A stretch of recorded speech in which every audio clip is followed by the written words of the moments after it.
What took you so long to embrace it? Because I was trying to like figure out the formula to be great. If I'm not this out the gate, then I'm not ready. Correct. I realized like I was trying to be someone I wasn't. They did you a favor. They did. I'm always looking at it now like going into the grocery store looking at fruits and vegetables. I've never thought about the fake you being rejected. It was because I was trying too hard, bro. And it was because I wanted people to like me. I did good. No, I didn't, bro. I was like... If you had to talk to 13-year-old Charles, what would you tell him? Oh, man. Be happy being you. What up, y'all? We got Charles Clark in the building. What's up, man? What's going on, my guy? How you doing? I'm good, bro. How you, man? I'm good, man. I'm glad you came, man. Man, I'm glad to be here, bro. Yes, sir. Honor, bro. Seriously. Yes, sir. Me too, man. Yeah, man. So let's get into it. I want to take us all the way back to the top. Okay. Tell me where you were born. Laurinburg, North Carolina. Let's go, Laurinburg. 910. Yeah. Hey, man, that's a quartet city. Absolutely. That's my roots, bro. For real? For sure. Whoa. For So, sure. okay, so tell me about it. What was it like growing up in Laurinburg? Bro, my granddad, Pee Wee Clark and the Clark Specials. That's my grandfather. Yeah. And my uncles and my dad. Yeah. So, what's your relation to Ron? That's my uncle. Ronald Clark. The world is too small. Yeah, that's my The uncle. world Yeah, is... bro. Like, yeah. Yes. I just wanted to make... Yeah, man. Yeah, man. Yo, Ron Clark, one of the most amazing bass players in the entire universe. He is. Yo.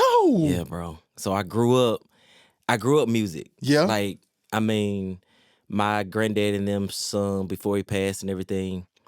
30 years, 25, 30 years, you know what I'm saying? Yeah. So I'm 35, about to be 36, so that's all my life. Wow. You know what I mean? That's all. So, man, I grew up not really, the music I sing now, Yeah.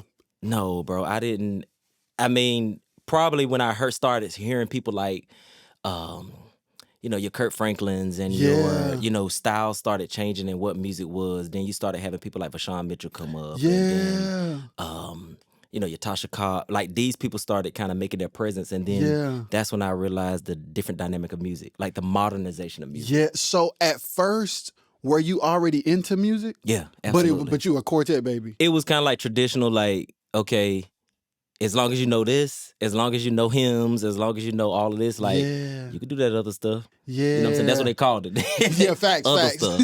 Yeah, like. So when did you discover you could sing? Bro, I've been singing since I was like 4 or 5, bro. Literally. Like, You Are My Sunshine, like, singing in church, bro. I was the smallest one on the choir. Yeah. Like, and I found that love for it, they just kept me in it, bro. Wow. Like, yeah. So would you go to like the different concerts like your granddad and them would do? Man, yeah. Were they long? Bro, what? Bro, literally every Easter, April, every Easter, the Pee Wee Clark and the Clark Special had their anniversary. Yeah. Every Easter Sunday. And we were on the front row like, Yes. boy, all of us were drummers, bro. All the grandkids, for real.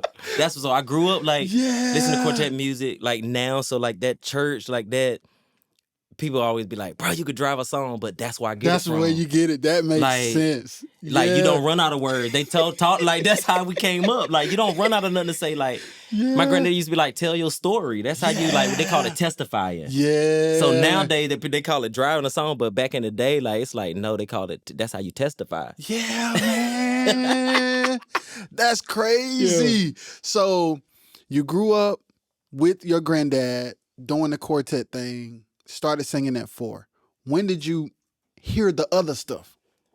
I'd say I was almost 10, man. Like I think it was between that gap of time because I was singing with I was singing in church choirs. I was singing on a community choir. So that's when I started hearing, choirs were singing stuff like Jesus Is My Hero. Even before then, Christ Did It All. Like that type of music. Second Chance, John P. Key Show Up. You know what I'm saying? So that's when I was like, oh, like this kind of, it's got a different type of touch to it. Yeah. You know what I mean? And that was your introduction to that? That was my introduction, singing in the community choir. Because like I said, all we knew was quartet and all that. Yeah. So when I started singing, I guess modern music, they call it, whatever, like my family was like, cool. Like, I would be the only one. I remember like, I sung on a couple of my granddad's them program, and I would be the only one singing contemporary music. Yeah. You know what I'm saying? Like, that's during the era of Chasing After You and all that. Like, I would sing that. So did you like open up? Yeah. So you were like praise and worship before the quartet gig started? Before the quartet program, bro. Oh, literally. Yeah. Did they embrace that though? They did, man, because I think it was like them being able to see, like, oh, like, okay, we have a nephew, a grandson, with my dad, like a son who's interested in music. Okay, it may not be this, but like we gonna figure out how to play a part of some sort. Man. You know, we don't have to, but yeah, come and sing. Yeah. You know? Yeah. And were you leading songs in the community choir? I was. What songs? My first song, Inside Out. Let's go! Inside Out. Kiara and Kiki Shear, my first solo, man. I still got the videotape. Was Kiara Sheard and Karen Clark Sheard. Yes. Wherever it may be. Yes, sir. Yes, sir. I was trying. Will of God. Yes. Yes, sir. Yes, the sir. The safest place in the whole wide world. With my world. godmama on the piano, and she made me sing that whole thing. Yo. Yeah. That's when That's when I think I feel like I knew, like, oh dang, like I could probably do this, because it was in front of a church full of people. I went to Solid Rock Missionary Baptist Church in Lombard, North Carolina. Yeah. So it was in front of a church full of people. Like every choir could sing, everybody could sing. So that was like my debut of, oh, he can sing. This little boy can sing. Yeah. Were you nervous? Man, what? Man, I was small, but I was older, a little older. But I remember, bro, my little choir robe was too big. Bro, I never forget it, bro. But yeah, that was my first, probably like that. Yeah. I was like, yo, I want to do this. Wow. Yeah, man. So how old were you then? I'd say about 8 or 9. Okay. So then you sing that song and you realize, like, I think I want to sing for real. Yeah. So what was the process after that, getting to it? Man, it came with like trying to discover, like, okay, my sound. Mm-hmm. Okay, what type of music should I be singing? Mm-hmm. And to be honest with you, I probably maybe about 8 or 10 years ago, I just embraced my sound. Wow. What took you so long to embrace it? Because I was trying to like figure out, okay, the formula to be great. Ooh. You know what I mean? Yeah. And I feel like that's what stagnated my like process of where I am right now. Like I was looking at, and this was before social media was a thing. Like we were looking at YouTube, we were looking at VHSs. Yeah. I remember looking at Not Guilty, John P. Key's Not Guilty VHS. Mm-hmm. Both parts, bro. Yeah. I mean, I looked at it like, oh, I want to do this. You know, we were looking at Bobby Jones then. Like he wanted to be on those stages, but like that was what we looked at, like, this is what it is, so how do I do this? So like, you felt like, if I'm not this out the gate, then I'm not ready. Correct. Oh. Correct. That kills us. I know the feeling. Yeah, man. Because you like, this the bar. Yeah. So if I say I'm doing this, this is how I got to present myself. This is how I got to sound. Yeah. Yeah. So it took you a while to get to the place where, like, I'm going to start where I am. Yeah. Wow. Yeah. When did you finally make that flip to just go ahead and do it? Man, probably... You said 8 to 10 years ago, 8 to 10 right? years ago. And what was the, like, okay, I got to go? Rejection. Talk about it. Yeah, rejection. So I realized, like, I was trying to be someone I wasn't, embrace a sound that wasn't me. And so that part of me was being rejected. Like, it was just like, okay, it's not that people didn't know that, it was just that it was just like, wait, you know what I mean? Now that I look back, I'm like, yo, like it was not. They did you a favor. They did, because it made me sit back and be like, okay, Charles, like, you have to be, one, happy with being you, happy with your style, happy with how you sound, like, be able, man, it took a while for me to even listen to my stuff, like, that I would hear back, because I would want to be like, no, let me fix this, let me do let me do this.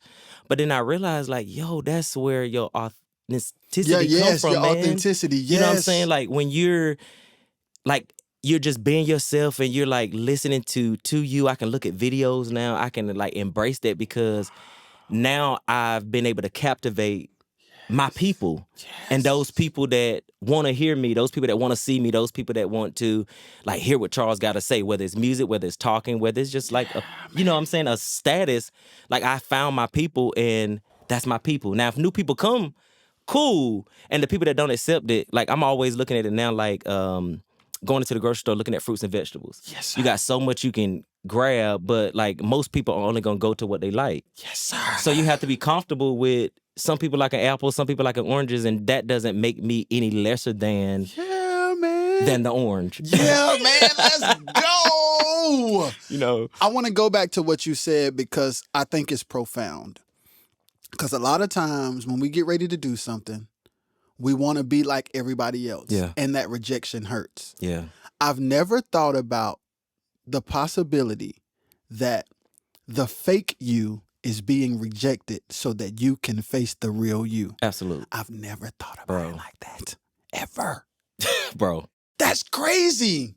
So in essence, they weren't rejecting you. Mm-mm. They were rejecting who you pretended to be. Exactly.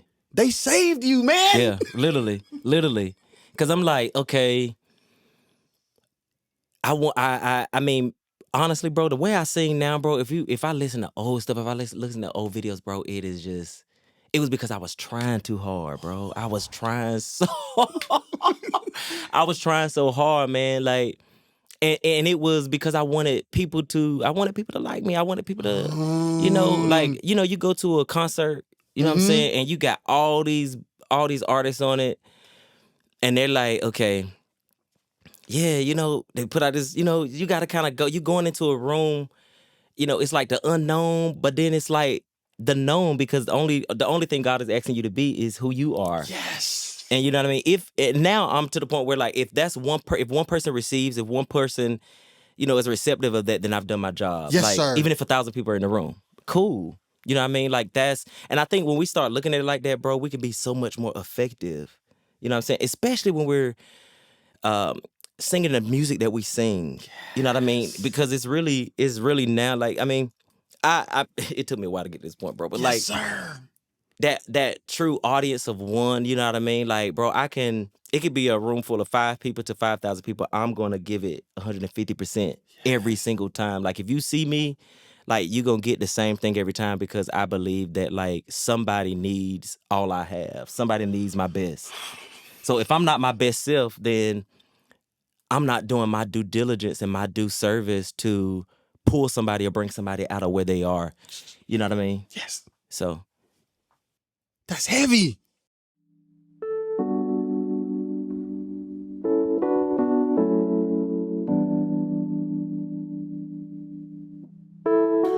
From your perspective, why do you think parents say because I said so?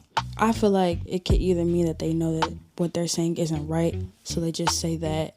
If they're telling you to do something and they say because I said so, why would they tell you to do something wrong? All I know is sometimes parents don't know like how to like deal with situations other than how they were treated when they were kids. And it can be where their parents told them because they said so. And it's like, oh, that's all I know, so I'm gonna just treat my kid like this. Hi, this is Nay. And that was Nay's Place. If you want to catch more, search Nay's Place on Apple Podcasts, Spotify, and RXS Entertainment YouTube channel. So you finally get there. And could you feel or see the response from people change once you finally embraced who you were? Absolutely.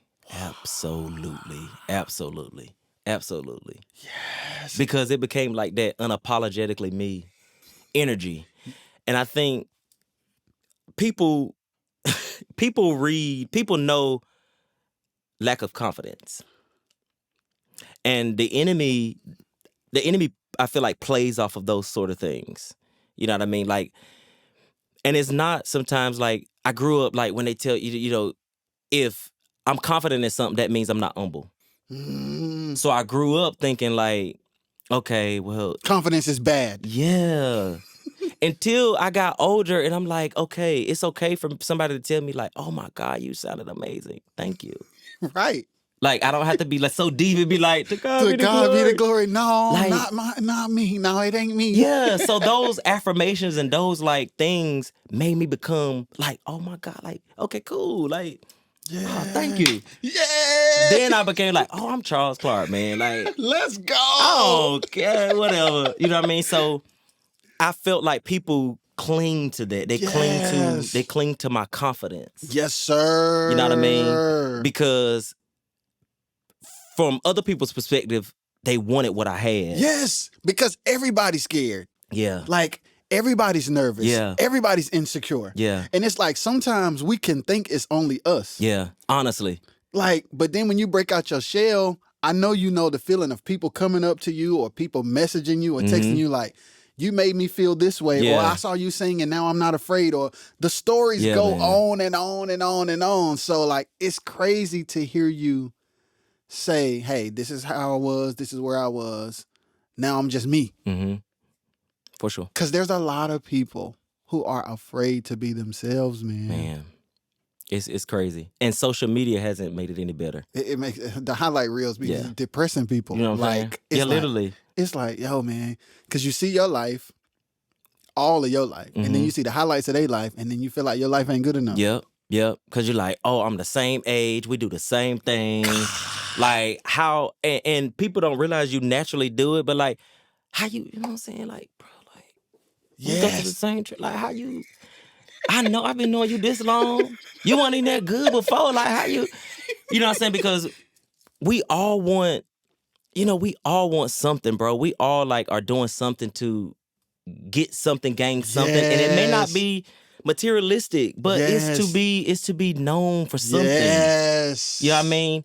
And now I'm to the point, bro, where like people be like, oh, I'm like, I don't want to be famous. Woo. I don't want to be like, if it gets me there to a point where it's like, oh my God, you're just this cool. But if not, like I'm cool with my people. Yeah, man. And new people can come on, and that may be millions of new people, bro. But like, I want to be so grounded that doesn't affect me. Like, I'm not in it for that. I don't want it for that. Like, other things bring me happiness and peace. And when I embrace that, bro, I stop chasing opportunities and stop chasing doors and stop, going after those things because my gift started making room for me. Yes. And it was the right rooms. You know what I'm saying? Because, man, you want that stuff. And like I said, there are people literally, they're in these spaces and places and they pray. You know what I mean? They pray on that. They can see that. And I feel like the enemy knows it. He sees it, he smells it. Yeah. He knows that. So he plays on that vulnerability of where you want to be. Yes, man. You know what I mean? So that's his ability to kind of get in and present you in places that aren't sustainable. You know what I mean? Like, I don't want to, two things. I don't want to be anywhere that's not sustainable for me, that's going to mean my future something and add value to my purpose, and anywhere God isn't. You know what I'm saying? Like, because if I'm doing this for God, I'm like, you have to be there too. You have to be there. And that's always my prayer, man. It don't matter where I go. Like, anything I do, I'm like, God, like, if you open the door now, like, okay, you want me to be there, and you're there. You're already there. You know what I mean? Like, I used to find myself, bro, like, even on social media, man, like, because people told me, like, yeah, man, like, ask, like, hit up, ask for all that. Bro, I started DMing people, and it never worked for me. It never worked. Like, stuff, everybody, testimonials of other people's life, bro, do this. Like, it never worked for me, and I always wanted to figure out why, but the Lord was like, some doors, that's not your door, that's not for you. And I've now realized that it's a protective measure. Like, I'm like, okay, God, you care about me that much that you've protected me from all of these things. Bro, even the things that I could have walked in that I realized, like, okay, maybe not yet. Yes. Because I wasn't in that space. If I would have took, like I told you, 8 years ago, whatever, like, man, if I would have went into some spaces at that time, I was a lot different. I would, like I told you, I lacked confidence. I was vulnerable because I wanted to be great. Like, I wanted my name to be known. I would have been chewed up like you know what I mean? Because I didn't know myself. Like, you know what I mean? So I always tell people, man, like, it's good to be known. It's good to kind of like, okay, you wanting to start a career in music or gospel, whatever you want to do. But just like, first identify your space, your purpose. Like, why do I really want to? What do I really want to get out of this? Yes. What's the end game? What do I? If I wanna be great, then that means okay. I know that I'm gonna have to put a little money. I'm gonna have to put a little things into the radio. I'm gonna have to do all of these things. So I have to know that that's the space. But if I'm just doing this because I want people to I want all these things, and it could sound cliche sometimes, but like there's two different chases. It is, and I talk about that a lot because like in the church, the thing about gospel music that's different than other genres is you have church gospel and then you have industry gospel. Yeah, two different things. That's two different things, man. It's two different things. And it's like when you pursue artistry like in the industry, church people see it a certain way. Mm-hmm. And vice versa. Mm-hmm. So even when you say, okay, I'm a gospel artist, I want to be a gospel artist, you still then have to decide, okay, which route I'm going. Yep. Am I going the local concerts, praise and worship leader route, or am I going the concerts, festivals, trying to get a stellar route? Yes, sir. Did you have that thought in your mind of which way you wanted to go? I don't think I knew. So I got with the guy. He became like my manager, like all of that in the very beginning. Mm-hmm. Named Charles Chip Matthews from Durham. He lives in Durham. Okay. And this was about 10 years ago. He like invested, man. But a lot of people don't know, like I went through artist development, like learning stage presence, like with a choreographer who like does this type of thing for like R&B artists and like gospel star art, all that. Because Chip's thing was like, okay, like if Stellars call me tomorrow, I want you to be ready for the Stellar stage. Like I don't want you to feel like you're going to Mount Sinai because it's different. Like I need you to know, like, yeah, you're a church boy, but we're gonna have to will it in a little bit. You know what I'm saying? You gotta know, you gotta learn order. You gotta learn when people give you 15 minutes, you take 13 and 30. You know what I mean? Like you have to. So I learned all of those things in the beginning. So what people see now is a product of my beginning. Yes, sir. You know what I mean? Because investment was made into me, and I was coachable. Like I was willing to adapt and learn and be like, you know what? I know I'm not great, but I'm willing to be poured into, so that way, when I get to a space, I have the wisdom, I have the knowledge to be able to endure and sustain and be able to pour back out. You know what I mean? Because I've gotten so much. Yes. And so this space is like that I embraced all of that. Yes. And so people are seeing the regurgitation of what I received. Yeah, these years later. You know what I mean? Like, so. Sheesh. So after getting all of that development, time goes by. When do you decide, like, okay, I'm ready to put out music? The first project for me, I say it wasn't my best, man. It was like, I call it the Kitty Charles. Like, I was doing youth concerts. Everything was about the youth because the music had that. Oh.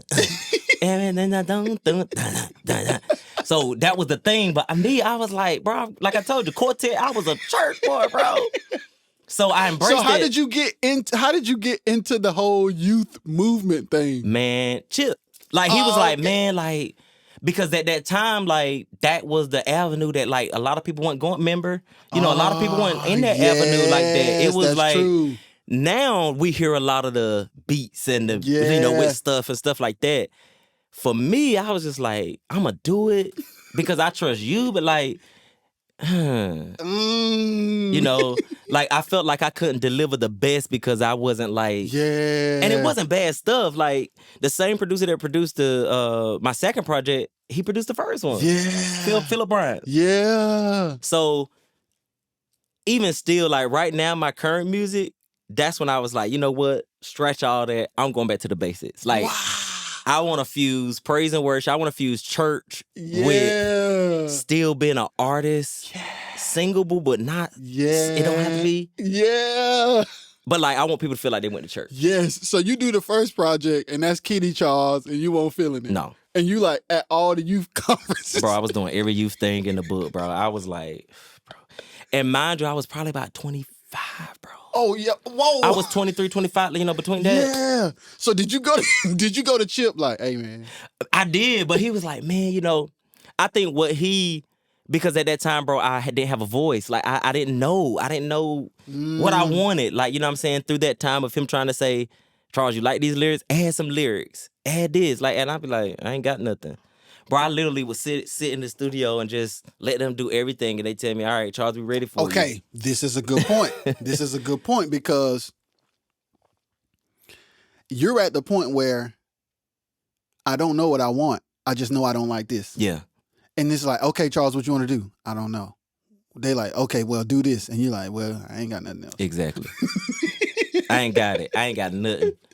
Literally. And I was shy. I was reserved. And people probably didn't know it, but, bro, I was, like, scared for my life, bro. I was like, because Chip literally took a chance on me, bro. Yeah. I was like, you know what I'm saying? So, man, you literally. So after the youth thing, you do the first project. So when do you get to, like, your last straw with that, with Kitty Charles? Kitty Charles was probably, like, my voice started maturing, bro. Like, I started...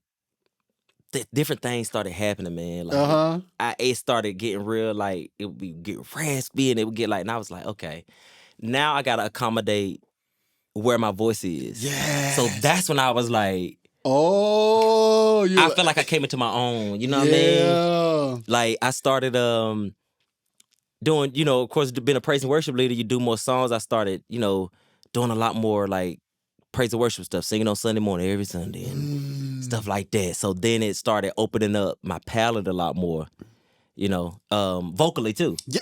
Talk about the development that comes with praise and worship leading. Man, like, because you got to know how to captivate different audiences. When in Rome, act like the Rome. So if you go to a Baptist church, you got to know how to kind of maneuver that room. So for me, it was being able to sing different styles of music, like being in a church full of all demographics, all ages, and being able to give everybody something to eat on. Yes, sir. And not overly singing. Sometimes it may have caused for just saying the words to the people. You know what I mean? Like, just knowing the moments of how to navigate moments and navigate atmospheres. And I think that grew me up a lot as an artist too, because people try to separate all of it, but I'm like, I mean, I get it. There is a separation between all of it, but I think one kind of can hold the other hand as the other one hold the other hand. And that's the other thing I wanted to come to, because as it relates to choosing a path,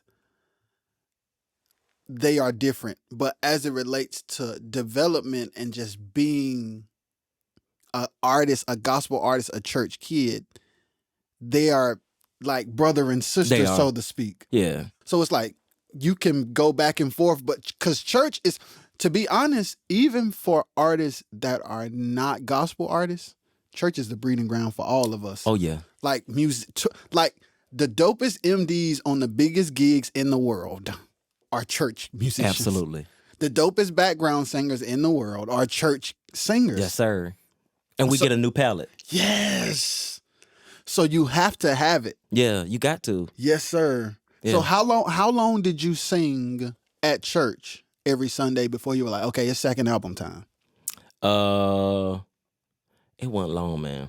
Because I started doing background gigs. I started like traveling with artists, doing like background, and that's how I would be able to see firsthand, like how the artists I would sing with conducted themselves backstage. Yeah. Before I started doing a lot of major stuff, like, okay, how they act, how do they respond to people? Because different artists act different, and then I had to find my fit. Like, okay, I sing so much, I'm like, okay, this is how I want to be. This is how I want to treat people. This is how I want to be. Like, when I go to a concert, do I want to wait until it's my time? You know what I'm saying? It was certain components that I grabbed certain things from every artist, and then I was like, okay, these are the things that I'm going to chew on, and cool, those are the other parts. If I don't want it, that's just you, but now I could develop into, you know what I mean? So you did enough to know that you were ready to do it again. Oh, yeah. And by myself. Yeah. Because it came with me in a lot of stage presence confidence.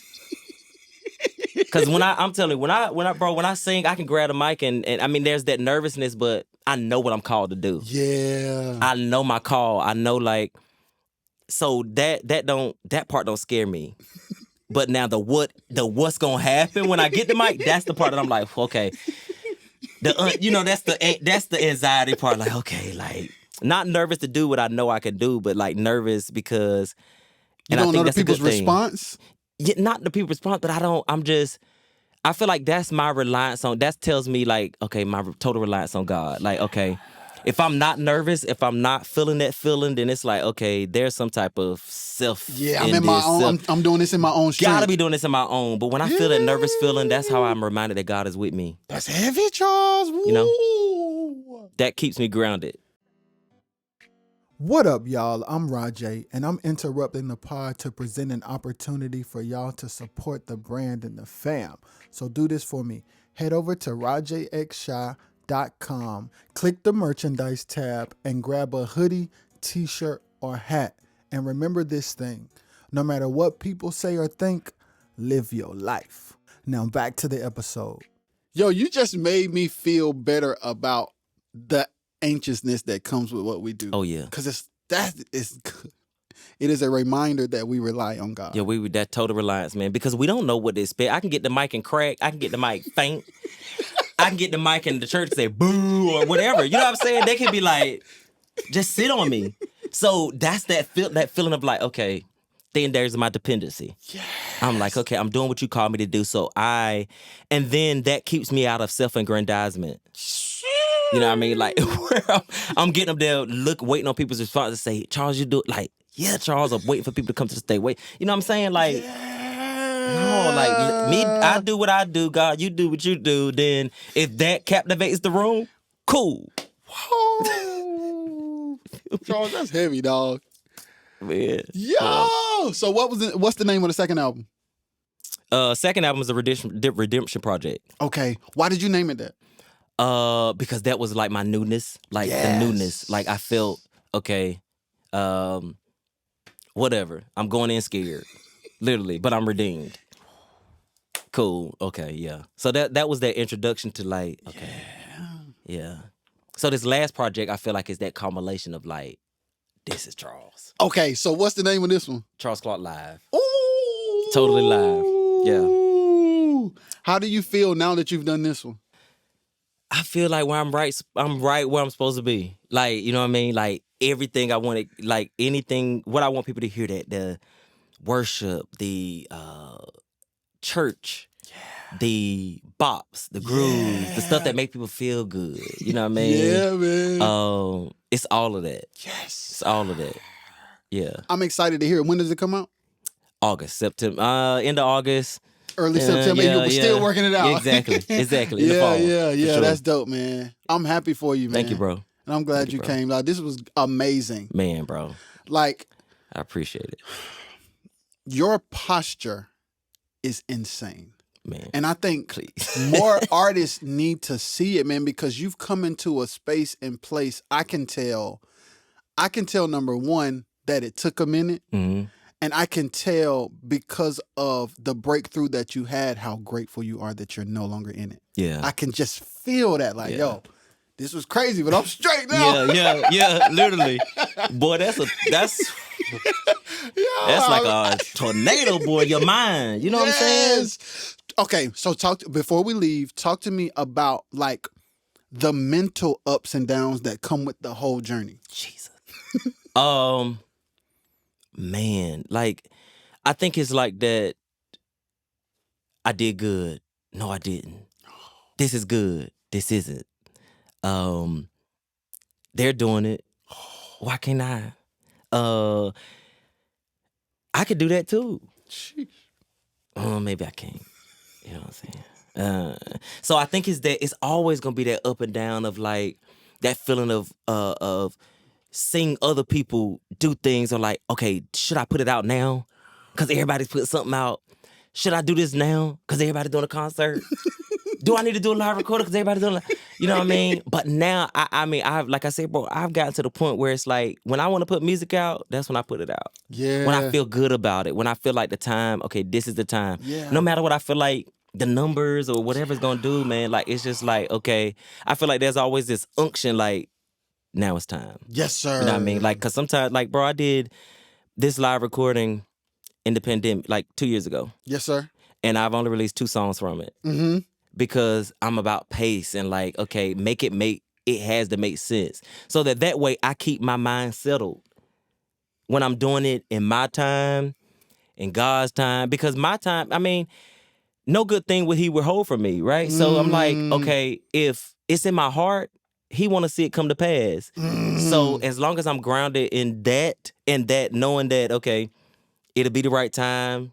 You know, like I ain't worried about what nobody else doing. I'm not looking at what nobody else doing. Then that's what keep me mentally sane too. Yeah. Because then I'm not competing with nobody but myself. I'm waking up tomorrow being myself. I'm waking up tomorrow compete with myself. Like I'm looking at my own profile like, ooh, Charles, you ain't uploaded a video in 14 days. Yeah. Because I ain't worried about it. You know what I'm saying? They like the algorithm off all that. I'm like, look, if it's going to put me underneath everybody else, then whatever. My wife tell me all the time, like, you need to post something. You need to. I'm like, all right, you know, but still, like, I find joy in it, bro. Because that's what gives me peace. That's what helps me keep my peace. That's what helps me because I can sing whenever I want to. Yeah. Like if it's the next, like I can do that whenever I want to. But like, I'm mentally grounded because I know my call. Yes, sir. I know who I'm called to. I know what I'm called to. I know what I'm called to do. Yeah.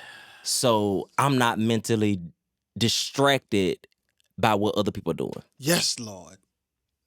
Boy. Whatever. You know. Help the people. It's like, okay. So one last thing before we go. If you had to talk to 13-year-old Charles, what would you tell him? Oh, man. I tell 13-year-old Charles, be happy being you. Yeah, like, it's cool. Because I would have probably saved myself a whole lot of trauma, heartbreak, that feeling of what I thought was, some of it was real rejection, but then some of it was like, they're not rejecting you. They just don't, that's not you. Like, so, yeah.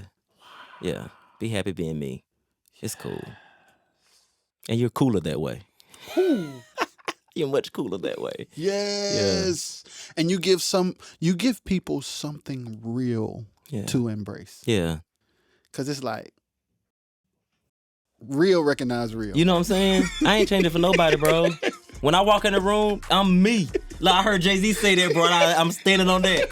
When I walk in the room, like I ain't changing you know what I'm saying? Like I'ma just be me. Yeah. And if you like it, then I'm your people. Yes. We people. Yes. If you don't, then it's like, okay, I ain't for you. And you ain't gotta ever see me again. You can scroll past the video, everything, but you know what I'm saying? I'm like, yeah, man. Walk in there, bro. Yes. Like walk in there. Walk in there. And that's where doors open. That's when you get the calls and you get all those things because God can trust you with who you are. Bro, you helping me so much you don't even know. It is crazy. Yeah. God can trust you with who you are. Straight like that. Straight like that. Yeah. This has been another episode of the RXS podcast with Charles Clark. Peace.